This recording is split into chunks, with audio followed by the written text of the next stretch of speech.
Muy buenas a todos queridos seguidores, sean bienvenidos a un nuevo video para el canal.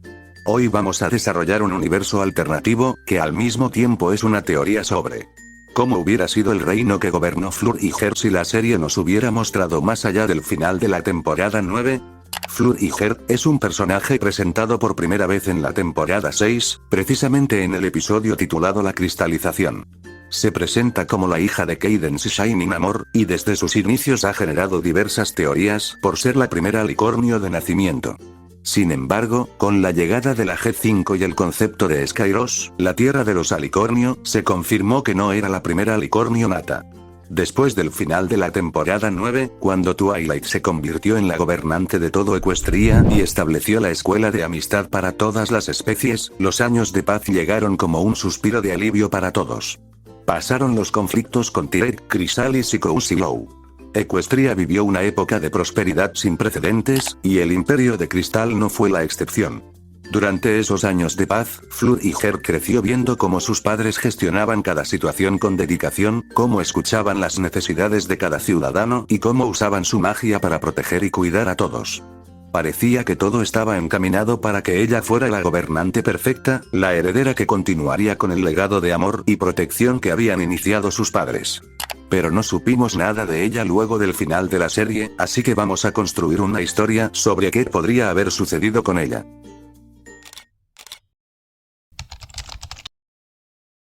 Aunque en la serie solo vimos a Fleur y Gert como una bebé, en este universo alternativo quiero desarrollar todo lo que pasó en esos años intermedios. Desde que tuvo uso de razón, Fleur y Gert mostró una inteligencia y una sensibilidad fuera de lo común. A los 5 años ya comenzaba a tener un mínimo control de su magia, y le encantaba jugar con los potrillos del Imperio de Cristal. A diferencia de otras princesas que a menudo eran protegidas de forma excesiva, sus padres la dejaban interactuar con todos, porque creían que eso le permitiría entender mejor las necesidades de quienes algún día tendría que gobernar. Uno de los momentos más importantes de su niñez fue cuando tuvo que usar su magia por primera vez para ayudar a alguien. Una fuerte tormenta de nieve había cubierto por completo Yakyakistan, y no encontraban una solución para deshacerse de la nieve. Fleur y Gert, sin pensarlo dos veces, decidió usar su poder alicornio para remover la nieve. El pueblo la vio no solo como una princesa heredera, sino como alguien que realmente se preocupaba por su bienestar. En esos años, también se fortaleció su relación con su tía Twilight. La princesa de la amistad la llevaba con frecuencia a la escuela de amistad, donde Fleur conocía a jóvenes de todas las especies. Ponis, dragones, grifos, kirins, incluso cambiantes que ahora vivían en paz junto a los demás. Allí aprendió que la amistad no tiene límites, que cada ser tiene algo valioso que aportar y que la diversidad es una fortaleza. Twilight le contaba historias sobre sus aventuras con sus amigas, sobre cómo habían enfrentado todos los villanos que habían intentado destruir Equestria y cómo el poder de la amistad siempre había sido la clave para vencer. Pero aunque todo parecía idílico, en el corazón de Fleur empezaban a surgir las primeras dudas. Cada vez que alguien la veía, la saludaba como la futura gobernante del Imperio de Cristal. Todos tenían expectativas enormes sobre ella, y aunque quería hacer feliz a su familia y a su pueblo, empezaba a preguntarse si realmente eso era lo que ella quería para sí misma. No entendía por qué todos asumían que iba a ser gobernante solo porque había nacido como alicornio. ¿Por qué no podía elegir qué camino tomar con su vida? ¿Por qué su destino estaba marcado desde el momento en que nació?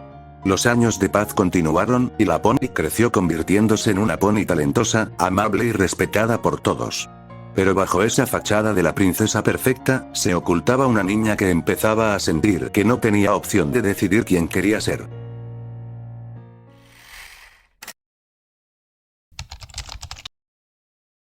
Llegó el momento en que nuestra pony entró en la adolescencia, y fue entonces cuando todas esas dudas que había estado guardando en su interior empezaron a salir a la luz. A los 14 años, decidió hablar con sus padres. Les dijo que no quería ser princesa, que no quería gobernar el Imperio de Cristal, y que sentía que no le habían dado la oportunidad de decidir si quería ser una alicornio o no. Todo el mundo espera que siga tus pasos, mamá, que sea una líder para el Imperio, que esparza esperanza y seguridad. Todos los ponis esperan que sea quien dirija el ejército de guardias como tú, padre. Pero, ¿qué pasa con lo que yo quiero? La reacción de Shining Armor y Cadence fue la que ella esperaba pero no la que quería. Su padre la miró con sorpresa y dijo que ser gobernante era su deber, que el pueblo la necesitaba.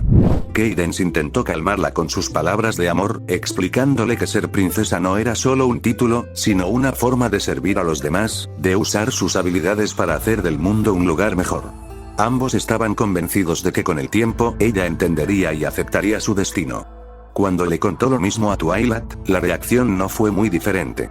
La princesa de la amistad la escuchó con paciencia, pero luego le recordó que los alicornios tienen una responsabilidad especial. Que su magia es más poderosa que la de otras ponis, precisamente porque están destinados a proteger y guiar a todos.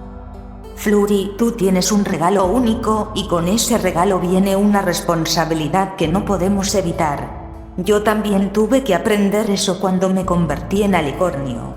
Al principio no estaba segura de estar lista, pero con el tiempo me di cuenta de que esto es lo que me hace feliz.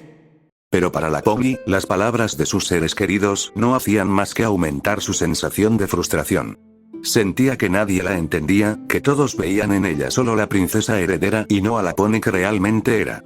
Empezó a pasar más tiempo sola, alejándose de las actividades oficiales del palacio y evitando las clases de gobernanza y magia que Twilight le impartía. Le gustaba pasear por los bordes del imperio, donde podía estar a solas con sus pensamientos, y a veces se preguntaba qué hubiera sido de ellas y hubiera nacido como una pony terrestre, unicornio o pegaso, si hubiera tenido la libertad de elegir su propio camino.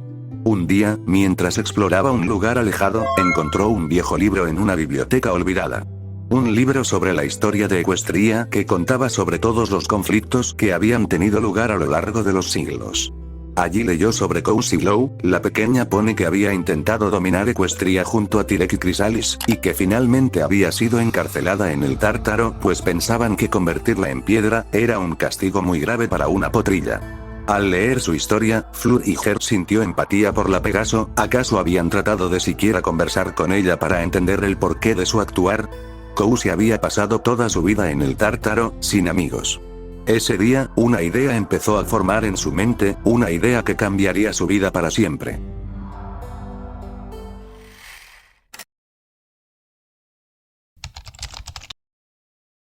A los 18 años, Fleur y Her tomó una decisión que nadie se esperaba, decidió escapar del Imperio de Cristal para visitar a Cozy Glow. Sabía que lo que estaba a punto de hacer era completamente contrario a todo lo que le habían enseñado. Sus padres habían dicho que los villanos debían ser castigados por sus actos, que el Tártaro era el lugar adecuado para quienes habían intentado hacer daño a Equestria. Twilight le había explicado que la justicia era importante para mantener el orden y la paz en el reino. Pero en su corazón, Flurry sentía que Cozy había sido juzgada demasiado rápido, que nadie le había dado la oportunidad de cambiar o de explicar las razones que la habían llevado a hacer lo que hizo. Preparó todo en secreto, tomó provisiones y escribió una carta para sus padres y para Twilight, explicando sus motivos. En la carta decía: No hago esto porque crea que lo que Cozy Glow hizo fue correcto. Lo hago porque creo que todos merecen una segunda oportunidad. Yo nunca tuve la opción de decidir mi destino, pero tal vez yo pueda darle a ella la oportunidad que nunca tuvo. Después de dejar la carta en su habitación, Flurry usó su magia alicornio para abrir un portal directo al Tártaro, un hechizo que Twilight le había enseñado solo para casos de extrema emergencia, pero que ella había practicado en secreto durante meses. El viaje fue difícil, el Tártaro era un lugar oscuro y hostil, lleno de energías negativas que intentaban afectar su mente y su magia. Pero su determinación era más fuerte que cualquier obstáculo, y finalmente llegó al lugar donde la Pegaso estaba encarcelada. La primera reunión entre ambas ponis no fue nada fácil. Cozy Glow la miraba con desconfianza, creyendo que era una trampa, que Flurry había venido a burlarse de ella o a castigarla aún más. ¿Qué quieres de mí, princesa perfecta? Has venido a mostrarme cómo has conseguido todo lo que yo siempre quise pero nunca pude tener. Fleur y Her intentó explicarle sus motivos, contarle sobre sus propias luchas con su destino y sobre por qué creía que ella merecía una segunda oportunidad. Al principio, Cozy no la escuchaba, pero a medida que Flurry hablaba de sus dudas, de su sensación de estar atrapada por las expectativas de los demás, empezó a ver que tal vez esta princesa alicornio era diferente a todos los demás que habían juzgado su conducta. Después de mucho hablar, la alicornio usó su magia para romper las barreras de la cárcel y liberar a la Pegaso. Al principio, ambas no sabían qué hacer. Cousy no podía volver a Ecuestria porque todos la considerarían una amenaza, y Flurry sabía que al liberarla se estaría enfrentando a la ira de su familia y de todo el reino. Pero en ese momento, mientras estaban en el borde del Tártaro, decidió que no iba a dejar sola a la pony que ahora consideraba su amiga. Cousy la miró con lágrimas en los ojos, era la primera vez en mucho tiempo que alguien le mostraba confianza y amistad. Aunque todavía había conflictos entre ellas, la Pegaso seguía sintiendo culpa por lo que había hecho, y Flurry no estaba segura de cómo iba a explicar lo que había hecho a sus seres queridos. Ambas sabían que habían encontrado en la otra a alguien que realmente las entendía. Juntas, decidieron estar unidas para afrontar lo que se venía y lograr que nadie las juzgara por su pasado o por el destino que les había sido asignado. Y bueno, eso sería todo por hoy. Porque este universo alternativo es mucho más grande de lo que podemos cubrir en una sola parte. ¿Pero qué pasará ahora? ¿Cómo reaccionarán sus padres y Twilight cuando descubran lo que ha hecho? ¿Qué camino tomarán ambas ponis a partir de ahora? Todas estas preguntas las responderemos en la parte 2 de este vídeo, que vendrá muy pronto en el canal. Así que no se olviden de suscribirse y activar la campanita para no perderse nada. Gracias por ver, y nos vemos en otra ocasión. Hasta la próxima.